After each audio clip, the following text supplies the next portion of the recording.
Hello, I'm Alison Hargreaves, and this is just a fairly brief session about protecting and growing your business during 2022, using some of the data we've got on Guides for Brides that should help you see a little bit of the bigger picture. So why protect and grow when so often we're talking about just straight marketing? For the past 2 years, the world stopped. But the wedding industry changed far faster than we've seen in the 27 years I've been running Guides for Brides. Everything from laws changing to the perception of couples and businesses, and also the industry working together for the very first time. So what we're going to be looking at in this session is what's changed, why does it matter, and most importantly, perhaps, what you can do about it. So the first thing that we know has changed is couples' perception of weddings has changed. So they're now looking for a real wedding experience. We've been talking a lot over the last couple of years about the party element of weddings, the dancing, the singing, the hugging. And couples are really wanting to make sure that they and their guests really feel that experience. We are hearing about couples that are getting married, having never previously planned to get married, just to be able to have that experience and to share it with their family and friends. And we're also hearing on the other side of that, couples that are not actually having a legal wedding, but are going ahead with the wedding sort of fake ceremony and the reception, again, to be able to share that experience with family and friends. This is going right across all budgets and including a lot of budget weddings. We're seeing a very, very big increase in budget weddings, as well as the big spending weddings. And we think that is down to those many couples that always said they couldn't afford to get married, they weren't going to get married, they saw no need in it. And all of the talk over the last couple of years about the importance of marriage in our culture has really encouraged a few more of those to take the leap. We're also seeing a lot about stress factors. Couples are shopping in a very different way. They're looking for more packages at the moment. They're wanting that security that everything's wrapped up together, and that if there is a problem, that they can take their suppliers with them if they're needing to postpone, for example. So there is still an awful lot of bespoke, but we're seeing an unusual amount of people looking for packages. Destination weddings are understandably concerning for those that would have been thinking about them. The worry of the logistics getting themselves and their guests all to the same place at the same time with all of the right paperwork does mean a bit of an increase in destination couples staying in the UK. The other things that they're looking at from the point of view of stress factors is shopping has got much easier online over the last couple of years. So, and the same should apply to their wedding. They now know that most wedding venues have videos, photographs, lots of information online. And so making sure that they are much, for businesses, making sure that you're much easier to contact. So that is, and they're also looking at social conscience. So this is the fact that weddings are much more appreciated now. Again, going back to more couples choosing to get married that might not have otherwise, but also an appreciation of the world. We've moved forward a long way from the point of view of things like sustainability, and cancel culture wasn't here when we went into weddings, and it's starting to be something that couples are thinking about what they're posting on social media about their weddings, thinking about how their guests will perceive their weddings. So all of that, quite big considerations for businesses just to be aware of. But it's not just the couples. Businesses' perceptions of weddings have changed. And I'm not talking quite just about those current existing businesses, but anyone looking at weddings from the outside. The UK Weddings Task Force did the most fantastic job of reopening our sector and getting some sensible solutions.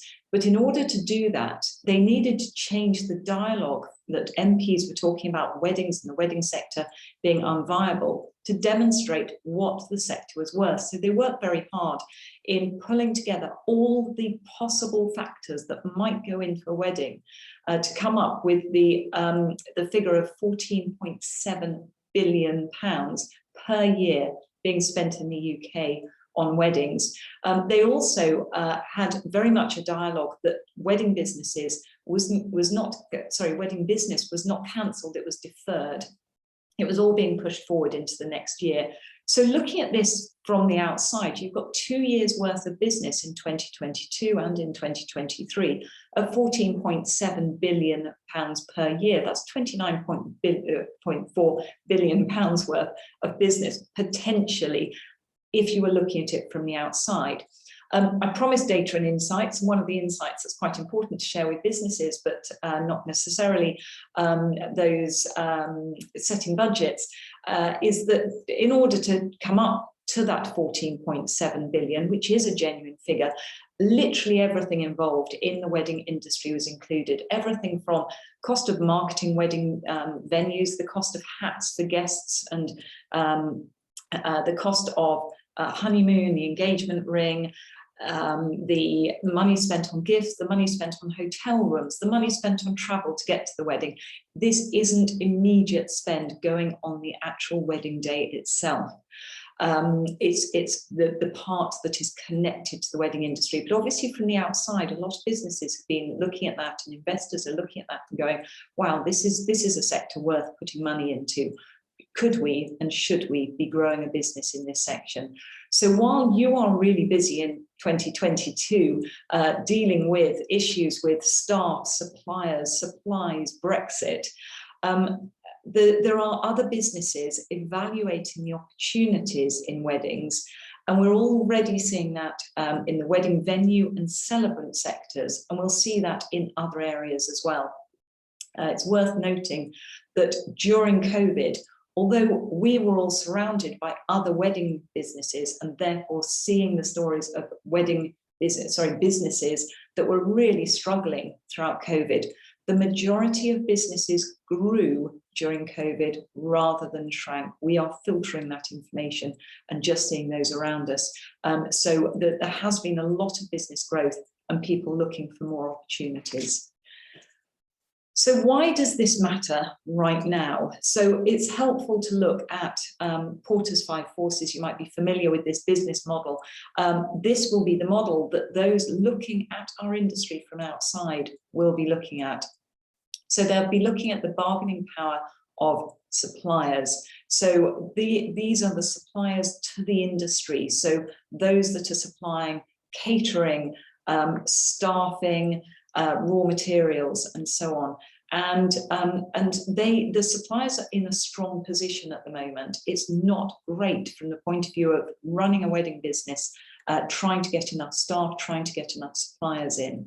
The bargaining power of buyers, that's looking at couples. Are they pushing prices down?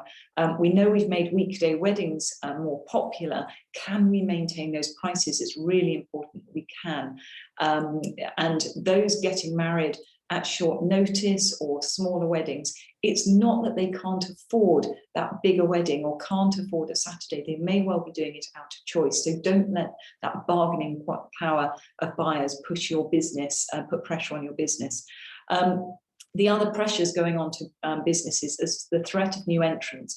It's incredibly easy to set up a wedding business, and we will look at in a moment at what you can do to ward off that threat. We're not saying that it's a bad thing for new businesses to be coming into the industry, but as an existing business, you want to know who that is and what you can do about it.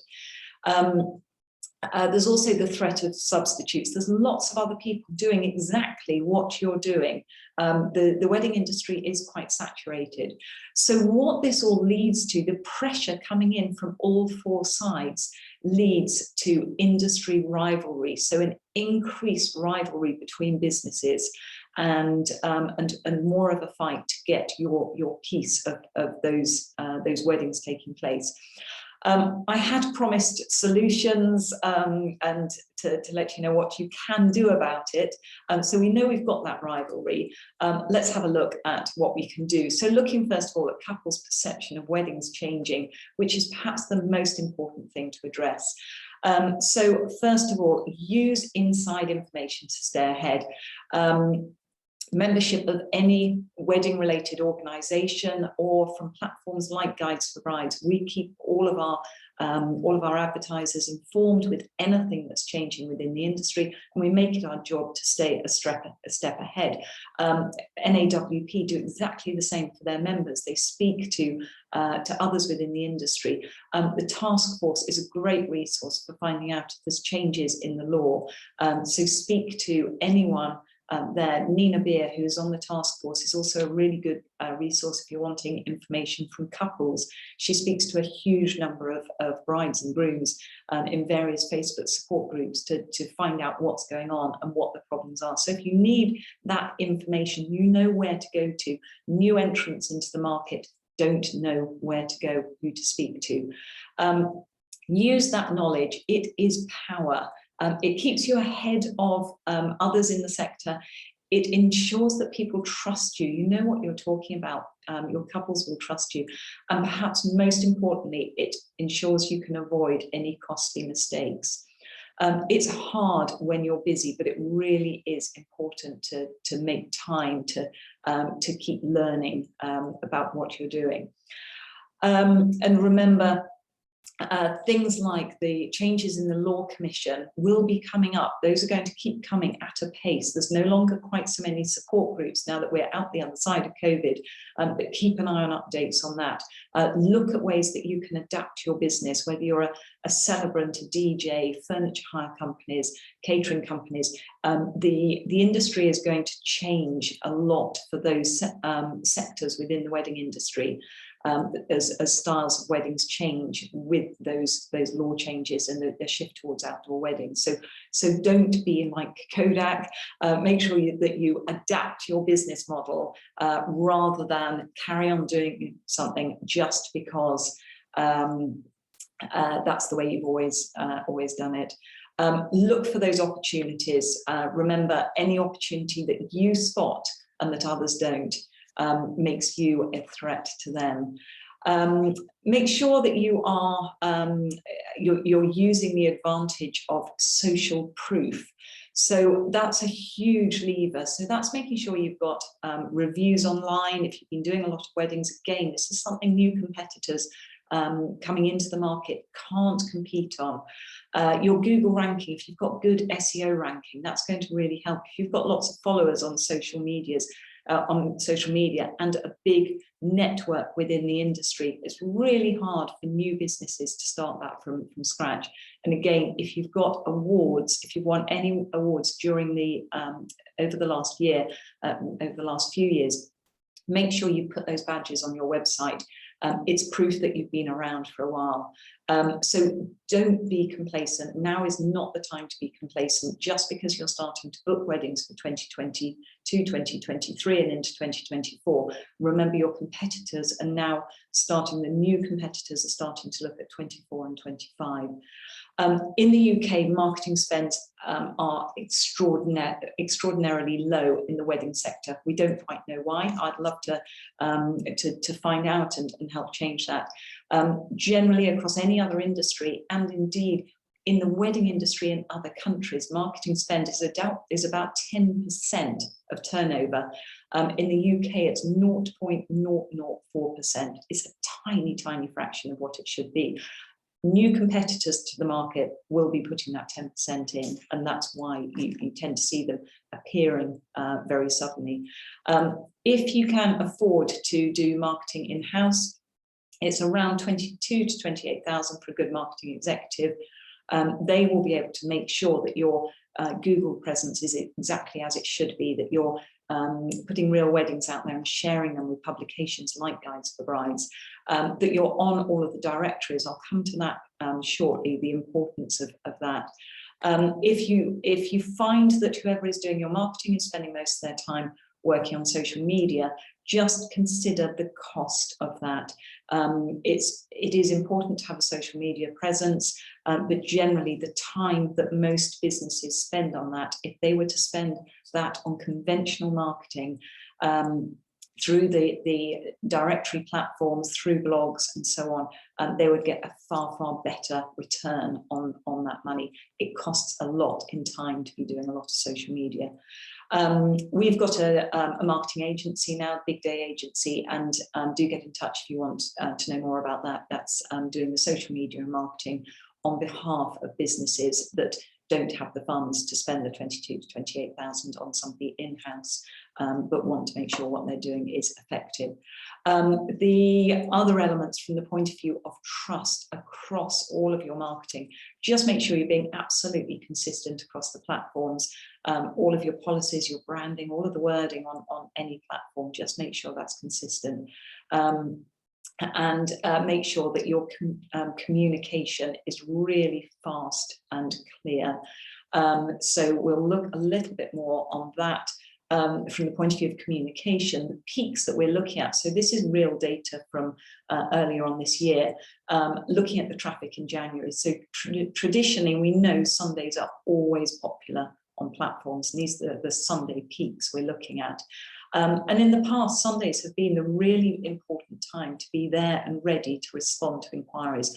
Often very difficult. You've had a busy Saturday, may well have been working on the Sunday as well, and you're then needing to go back and respond to inquiries because inevitably they're between 6 and 9 in the evening in most cases if it's a Sunday. We've seen a shift this year. It's Tuesdays, and we think that's down to, so this is inquiries versus traffic. So this is traffic, this is the amount of time people are spending on platforms like Guides for Brides, versus the point at which they actually send that inquiry. And we think this time in between is quite possibly down to them doing more research online. So be aware that by the time they contact you, they know a little bit more about you, and they'll be expecting to be able just to contact you. They're ready to roll, so be ready to respond as soon as that inquiry comes through. So how to communicate with your couples if you are doing a lot on social media. We've moved very, very firmly across to video. So this is our lovely old Twitter, and you can see this is our growth in Twitter. And admittedly, we've got a very well-established platform. It's about 40-something thousand followers on there. Very, very slow growth, but that's partly because it has now become a B2B communication and a means to communicate with MPs as much as anything. Instagram, again, our Instagram is mature, so we don't expect to see much growth. We've got a huge number of followers on there. You wouldn't expect that to be going up, but what we're seeing is TikTok. This has, in fact, in the last week gone up by another 45% in the last week. I think this was a month on month. It's gone up another 45%. TikTok, short videos.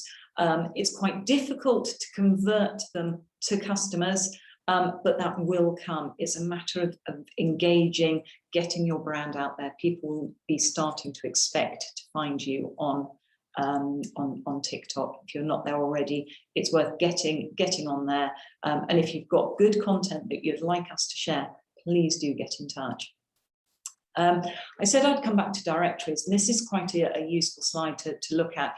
We asked the question of which platforms do you use regularly when you're planning your wedding? And this is all of the main platforms we've got on here. They're all on here. And what we noticed is, bear in mind the fact that this was a question asked to Guides for Brides clients, but over other social media as well. So a lot of people shared it on their social media. So it's not entirely Guides for Brides clients, but you'll inevitably see a big shift towards Guides for Brides because of that brand loyalty. But where we're seeing all of the activity, Hitch, Guides for Brides, Confetti, Bride Book. Rock My Wedding, which in the past has been a blog, has moved to be more of a directory. And again, a lot of traffic on there. So you can see it is the directories people are using. The traditional blog sites, wedding planning sites, might be trendy, they're not getting the traffic. The other really useful stat to look at, this source is SimilarWeb. It's a third-party source, so it has very, very accurate records. And this is looking at the number of unique users in each month. And we took those 5 main platforms to look at those. And what we can see is there's a very, very high number of unique users a month on Hitched. This is partly accounted for non-wedding traffic. So a lot of sort of party planning and so on. There's a lot of other activities going on in Hitched, as opposed to these ones, which are very, very clearly wedding brands. It's in the name. It's very clearly a wedding brand. It only attracts people that are planning a wedding. And we've seen over here that most people use multiple platforms, and we're seeing a fairly consistent number here of couples. So if you take the Guides for Brides figure, because that's the highest one, 158,000, and we assume people are on a 2 to 3 year multiple, so 2 to 3 years to plan their wedding, it's bringing us out at the right number of weddings taking place every year in the UK. So you can be pretty confident that most couples planning a wedding are on one or all of the directories, probably all of them. So if you're advertising over all of them, great, people are going to keep seeing you, but don't feel you need to advertise on all of them. If you don't have the budget to advertise on all of them, get on one, because the chances are that the couples are going to still see you. The majority of couples will see you, whichever platform you're on. So the last point that I was wanting to make from the point of view of couples' perceptions changing is embracing your social conscience. It's a really important point to finish on. And when people have been looking at sustainability in the past, and this is a sector where we're not at the moment really being driven so much by a huge number of consumers asking the question, what are your sustainable practices? But in this cancel culture, you cannot afford to not be doing the right thing. And this is far more than equality, being fair in your recruitment, in the way you're talking, in the language you use, in the images you present on your website and so on. This is about proactively looking at the things you're doing, what you're posting online, how you're perceived, making sure that you really are walking the walk. You're not just talking the talk. As the next generation comes up, they are far more aware of what is going to be important to look for in businesses. So if you're already doing it, if you've already got those sustainable practices in place, if you've got a charitable aim and so on, build it into your culture. Make sure that you're documenting it. Make sure it's there on your website so that everyone you work with understand and will expect it and hold all of your team to those same values. If you are just getting started, speak to others, look at other industries, speak to others within your network, find out what they're doing. There's an awful lot of work that we can be doing to make our industry that much more responsible socially. So I'm hoping that we have had a reasonable opportunity there to cover what's changed, why it matters, and what you can do. Do connect with us on the various social media channels, and feel free to drop me an email if there's anything at all I can help you with in any of those areas. I am very much here, available, as is my team, to help do all we can to help the industry going forward. Thanks very much indeed for your time today.